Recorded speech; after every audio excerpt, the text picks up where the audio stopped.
The ranking member. Now I recognize the gentlelady from South Carolina, Ms. Biggs. Thank you, Mr. Chairman, and thank you to the witnesses for being here today. As the United States gears up to welcome the world for the 2026 FIFA World Cup and the 2028 Olympic Games, our national travel infrastructure stands at a crucial juncture demanding comprehensive readiness. The influx of international visitors for these events will place unprecedented demands on our transportation networks and border security. The recent executive order signed by President Trump creating the World Cup Task Force signifies a critical recognition of the imperative for seamless interagency collaboration.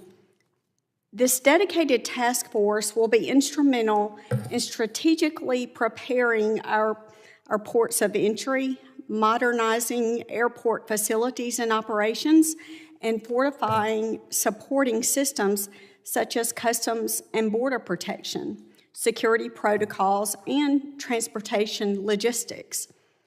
So to Mr. Freeman, how should the World Cup Task Force prioritize its efforts to address operational challenges at our airports and our ports of entry?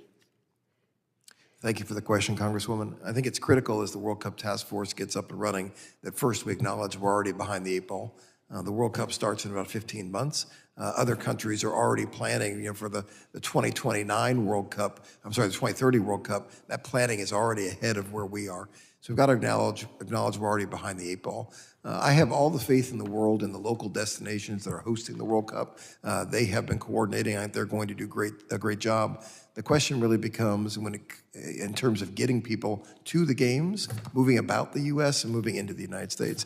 I think for the domestic traveler, we're going to see concerns when it comes to moving people through the airports. The demand that we're going to see is basically a Thanksgiving every day for about the 45 days of the World Cup. We all know what it's like traveling on the Wednesday before Thanksgiving. That's what we can expect. It begs the question, what are the things we can do to be more efficient during that period? And this task force is critical about aligning the Department of Homeland Security, the Department of Transportation, and other relevant agencies to ensure we can meet that demand. For the foreign travelers coming in, the truth is we're already too late for some of them. I mentioned the wait times for Colombians to get a visa. If they don't have their visa now for the World Cup in 26, their window is closed. That's shame on us, right? That's opportunity missed for the United States. And then we've got to identify what are the other markets where that window is already closing, and how do we process visas quickly in those markets so we can help those travelers get here.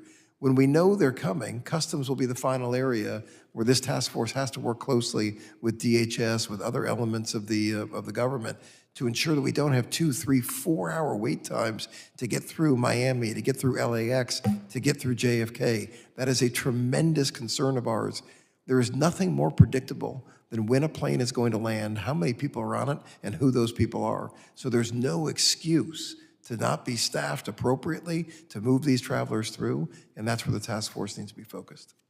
Thank you so much for your insight. My second question, Mr. Gruen, with major international events acting as high-profile targets for bad actors, how do you think the task force should integrate threat intelligence, interagency coordination, and emerging technologies like counter-UAS and AI-enabled surveillance into the strategic planning?